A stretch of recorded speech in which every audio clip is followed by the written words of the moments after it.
Al-babu salisu, selesai udah ya. Bab ketiga sekarang. Berarti berapa hadis sudah? Berapa bab udah? Dua. Berarti 20 hadis. Kalau hafal semuanya luar biasa ini. Ya. Karena satu bab isinya 10. Sekarang 2 bab. Berarti sudah 20 hadis ya, insya Allah hafal ya, ya dibaca ya. Andai kata nggak hafal maksudnya dah ya, yang penting maksud kita paham lalu kita praktekkan di dalam kehidupan kita sehari-hari. Nah itulah yang disebut ilmu yang bermanfaat. Kalau hafal banyak, paham juga, tapi kalau nggak diamalin ya belum bermanfaat. Ya. Kayak dikatakan ilmu yang bermanfaat itu walaupun sedikit tapi diamalkan. Cuma jangan begitu mulu. Kalau bisa hafal juga, paham juga isinya, dan amalkan juga dalam kehidupan sehari-hari. Begitu ya. Jangan biarin dah dikit juga, jangan ngaji lagi. Kita dikit yang penting gak amal, enggak. Yang paling bagus banyak ya, paham, udah banyak paham diamalkan. Nah, sekarang nih bab 3-nya fi fadilati bismillahirrahmanirrahim. Nah, ini si hadis yang memang kerjaan kita sehari-hari nih. Ya, hafal enggak doanya? Bismillah. Ya, hafal betul ya. Ini dalam keutamaan membaca bismillahirrahmanirrahim. Nah, sebelum kita bahas hadisnya, ini ada sebuah kisah seorang perempuan yang melazimkan baca bismillah mulu. Istrinya soleha, suaminya Islam juga sih, cuman Islam fasik. Tahu Islam fasik? Yang gak demen kebaikan, tapi orang Islam ada nggak gitu? Ada, bayang, cuma kalau orang berbuat kebaikan kedemen aja. Nah ini istrinya setiap apa saja yang dia mau lakukan selalu bacanya Bismillahirrahmanirrahim. Ngambil gelas sebelum dia ambil Bismillahirrahmanirrahim. Narok begitu juga. Pokoknya semua aktivitas dia baik yang ringan maupun yang berat, seorang ibu, seorang istri selalu dia baca apa? Bismillahirrahmanirrahim.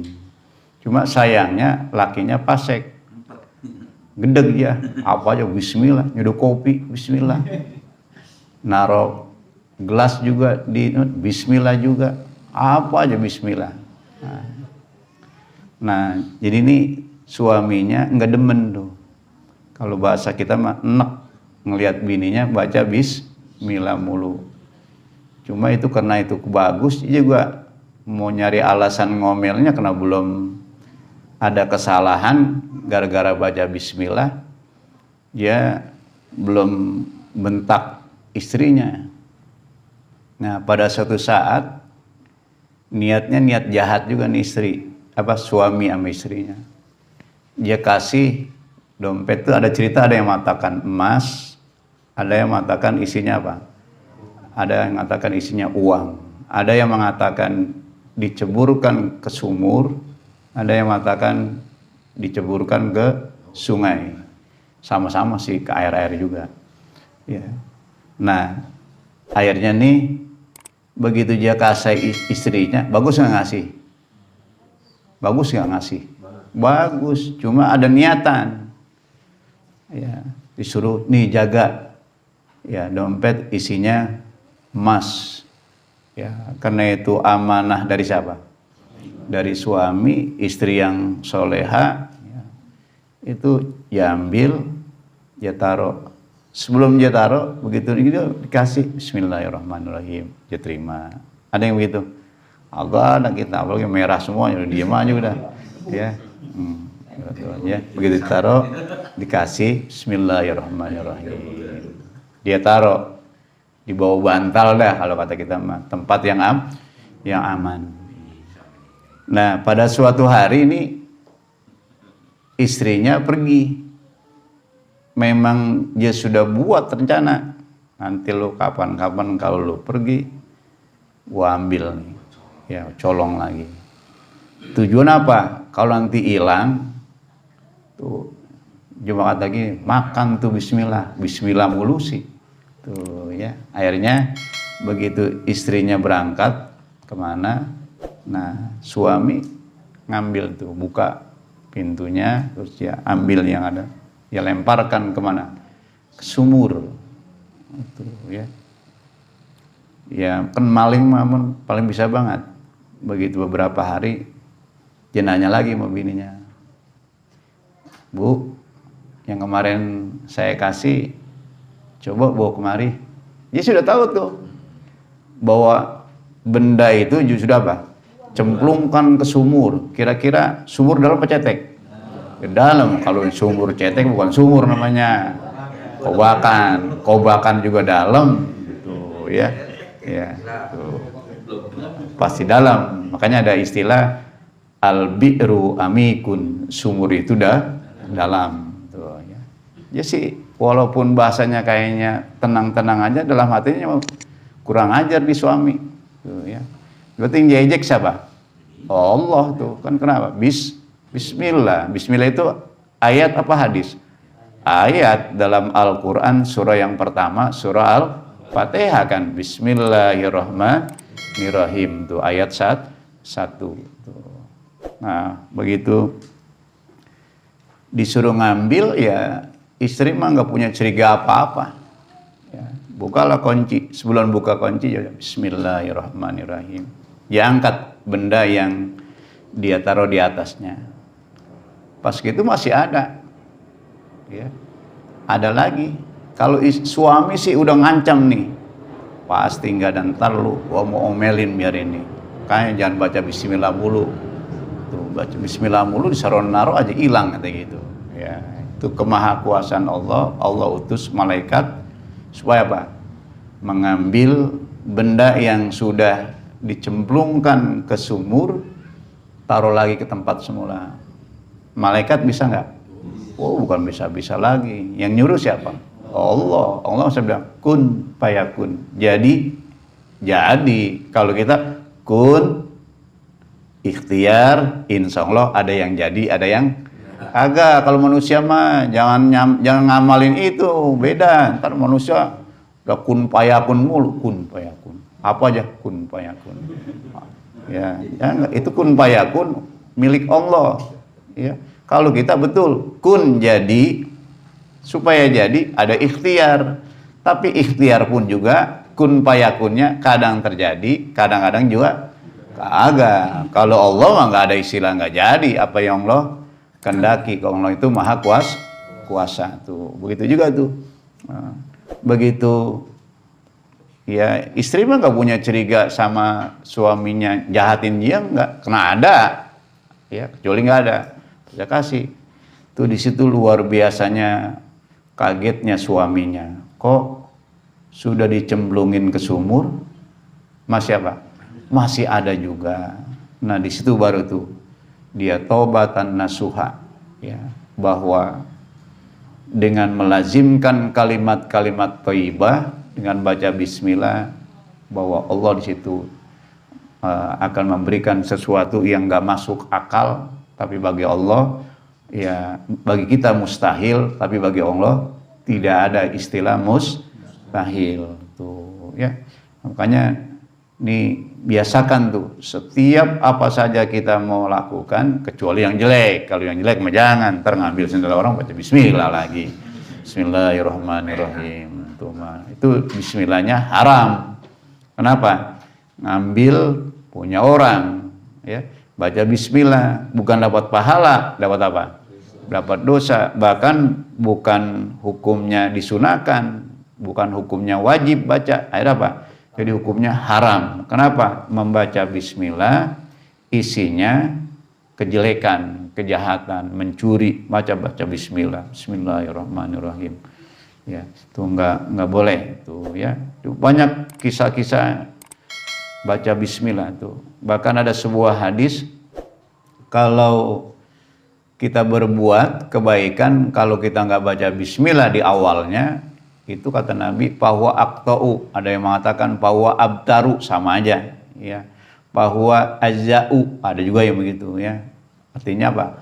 Terputus, kagak berkah, ya. Kalau kita nggak mulai baca bismillah, makanya lazimkan tuh, mau kemana aja baca bismillah, tuh. Bukan motong ayam doang, baca bismillahirrahmanirrahim. Cuman kalau udah mau mananya bismillah, Allahu akbar, ya. Bahkan setan sangat takut sama bismillah itu, ya. Bahkan ada satu kisah ketika sahabat Nabi diajak naik kuda dengan onta sama Nabi, ontanya terjerumus, ya. Terjerumus, jatuh ke lubang. Yang diboncengin ngomong, ya, celaka setan. Apa kata Nabi? Jangan ucapin itu. Justru kalau setan diucapin celaka setan, setan tambah gemuk. Ya, jadi kata Nabi, ya Rasulullah, dibaca apa jadinya? Bismillah, setan kurus. Tuh, ya, makanya setan yang goda orang Islam itu ketika awal dia masuk ke kita tuh godain gemuk-gemuk badannya, kayak kambing mau diapain? Dikorban, dipotong. Tapi lama-lama jadi kurus kayak burung emprit. Ya. Kenapa? Ya bismillah mulu. Ya. Nggak pernah ngelain-lain tuh, ya. Pokoknya diamalin tuh bismillah, setan apa? Kabur tuh, ya. Nah, itu sebagai pembuka bab tentang bismillahirrahmanirrahim. Banyak kisah-kisah hadis-hadis, ya. Qala Nabi sallallahu alaihi wasallam, ya, ma min abdin yaqulu bismillahirrahmanirrahim illa jaba syaitanu kama yajubu rasasu alan nari. Baca dulu. Bismillahirrahmanirrahim. Bismillahirrahmanirrahim. Qala an-nabiyyu sallallahu alaihi wasallam. Ma min abdin yaqulu bismillahirrahmanirrahim illa jaba syaitanu kama yajubur rasasu alan nari. Ayo kami baca. Bismillahirrahmanirrahim. Qala Nabi sallallahu alaihi wasallam, ma min abdin yaqulu bismillahirrahmanirrahim ila jaba syaitanu kama yadhubu rasasu alan nari. Ayo Rim, baca Rim. Bismillahirrahmanirrahim. Qala Nabi sallallahu alaihi wasallam, ma min abdin yaqulu bismillahirrahmanirrahim illa zaba syaitanu kama yazubur rasasu 'alan nari. Bismillahirrahmanirrahim. Qala an-nabiy sallallahu alaihi wasallam, ma min 'abdin yaqulu bismillahirrahmanirrahim illa zaba syaitanu kama yazubur rasasu 'alan nari. Bismillahirrahmanirrahim. Qala an-nabiy sallallahu alaihi wasallam, ma min 'abdin yaqulu bismillahirrahmanirrahim illa dhaba syaitanu kama yadhubur rasasu 'alan nari. Bismillahirrahmanirrahim. Qala an-nabiy sallallahu alaihi wasallam. Ini hadis yang pertama tentang keutamaan bismillahirrahmanirrahim. Yang mananya apa? Dengan nama Allah yang maha pengasih lagi maha penyayang. Ar-Rahman untuk semua makhluk, Ar-Rahim khusus untuk orang yang beriman, ya. Jadi Ar-Rahman umum, Ar-Rahim khusus, nggak ada selain orang Islam nih, yang nggak dikasih Rahim khusus orang Islam. Kali Ar-Rahman itu umum, ya. Makanya ada orang di luar Islam yang sehat, ada nggak? banyak bro, kaya, pinter.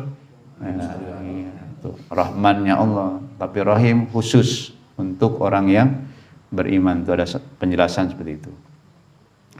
Nabi Shallallahu Alaihi Wasallam bersabda, "Ma min abdin, tidaklah di antara seorang hamba, ini kita, yaqulu, yang mengucapkan Bismillahirrahmanirrahim, illa jaba syaitanu, kecuali setan zaba, lumer. Kama yajubu rosasu alan nari, sebagaimana timah lumer di atas api, mencair. Jaba yaju bisa diartikan apa? Mencair, ya. Binasa artinya, hangus, habis, ya. Itu ibarat apa? Ibarat timah, ya. Kita panaskan yang tadi kayaknya keras, tapi begitu kita panaskan di atas api, itu apa? Bahasa Inggrisnya meleleh gitu ya. Tuh. Kayak itu tuh. Kalau kita sering membaca Bismillahirrahmanirrahim. Tuh. Makanya tadi yang saya sampaikan tadi, bahwa setan itu ketika menggoda kita, awalnya apa? Gemuk-gemuk kayak kambing atau unta yang mau dipotong, disembelih, ya. Tapi lama-lama jadi kurus, ibarat burung pipit, burung perit. Gede apa kecil? Udara mah gede, perit mah kecil. Tuh kayak itu tuh. Awalnya gede, tapi lama-lama nyusut. Bahkan tadi ketika misalnya ada sesuatu yang kurang baik terjadi ke kita, kita jangan mencela setan, jangan bilang celaka setan. Justru dia semakin apa? Gemuk. Makanya baca bismillah tuh baca. Tuh ya. Dan setan umat Islam itu kurus-kurus emang. Kenapa kurus-kurus? Tujuannya apa? Kalau kurus itu kan lapar, saya gemuk. Makanya segala macam cara amal kita itu selalu diapain? Ya aduk-aduk. Ya. Supaya ini, supaya apa? Jangan mendapatkan pahala yang besar karena keikhlasan dari kita yang kita lakukan. Jadi mengis-mengis. Orang kurus kebanyakan gitu. Kayak gitu, ya. Itu setan gitu, ya. Makanya bukan saja di saat kita ngaji, semua aktivitas yang baik yang dilakukan oleh umat Islam itu selalu ingin diapain? Kotori, ingin dirusak, ya. Walaupun kita baca awalnya usolli sunnata zuhri rakaataini qobliyatan lillahi ta'ala. Kan itu asalnya karena siapa tuh?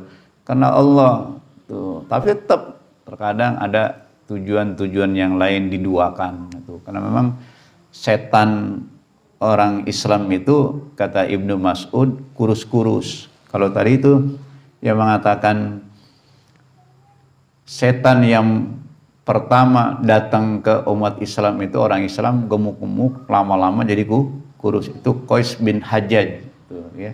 Kalau setannya orang mukmin kurus-kurus, itu perkataan Ibnu Mas'ud, ya, sahabat Nabi kita Muhammad sallallahu alaihi wasallam. Kalau Qais bin Hujjaj mengatakan apa? Setan itu ketika awal datang ke umat Islam gede-gede, gemuk-gemuk, ya. Tapi lama-lama apa?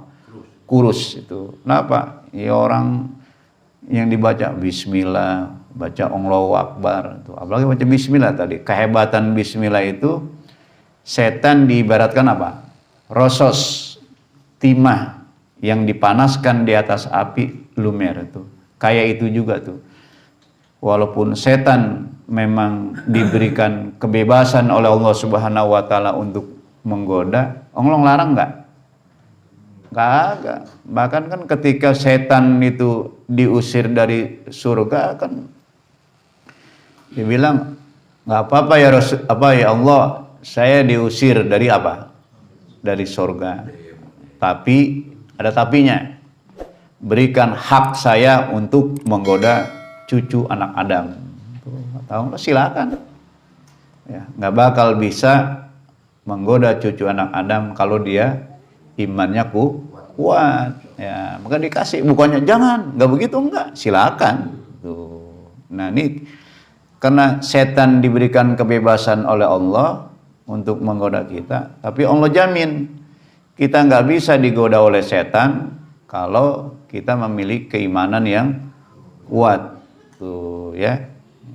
Makanya ini diantara orang yang beriman, yaitu setiap melakukan kebaikan bacalah bismillah. Apalagi ada hadis itu, ma min abdin yaqulu, tidaklah diantara seorang hamba, umum ya, siapa aja nih, misalkan orang Islam, lagi nggak ada orang di luar Islam mengamalin gini mah yaqulu. Lagi kalau dia baca juga ya nggak berfungsi, nggak ada nilainya ya.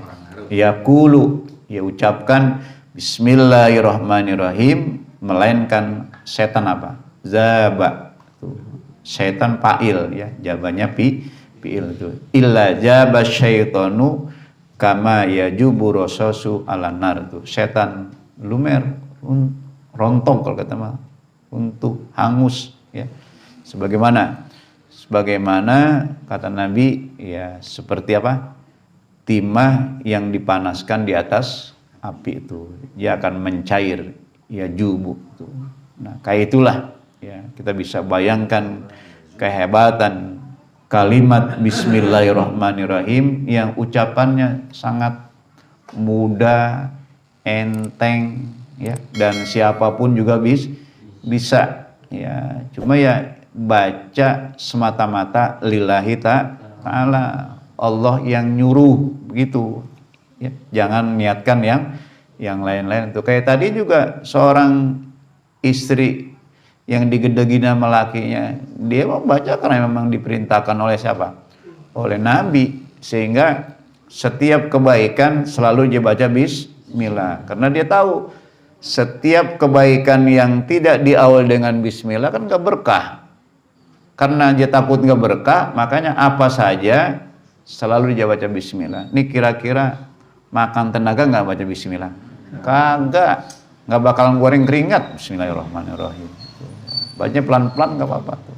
Ya, pokoknya gitu dah sekarang nih, udah tahu hadisnya ya. Asalkan jangan kejahatan ya. Kalau kejahatan bismillah jadi apa? Haram. Ya, pokoknya sekarang nih mau apa saja ya, kebaikan yang penting ya, kebaikan ya, bukan kebatilan. Kalau kebatilan jangan baca nyebut-nyebut nama Allah, nyebut nama Allah lagi, bukannya berpahala, dosa. Udah dosa nyolong juga, dosa membaca kalimat yang baik tuh ya. Jadi kebaikan tuh ya. Mau apa aja baca bismillah dulu dah. Bismillahirrahmanirrahim, insyaallah ya, nanti ada keberkahannya. Tapi jangan nanti begini lagi. Kemarin diceritain mau Ustaz Haji, kayaknya enak banget, gue coba bismillah mulu, kayaknya nggak ada, biasa aja, kayaknya nggak ada pengaruh apa-apa. Jangan, nanti itu mah yang tanyain itu mah ya, itu mah hak Allah Subhanahu wa Ta'ala. Kemanfaatan itu nggak bisa dilihat, nggak.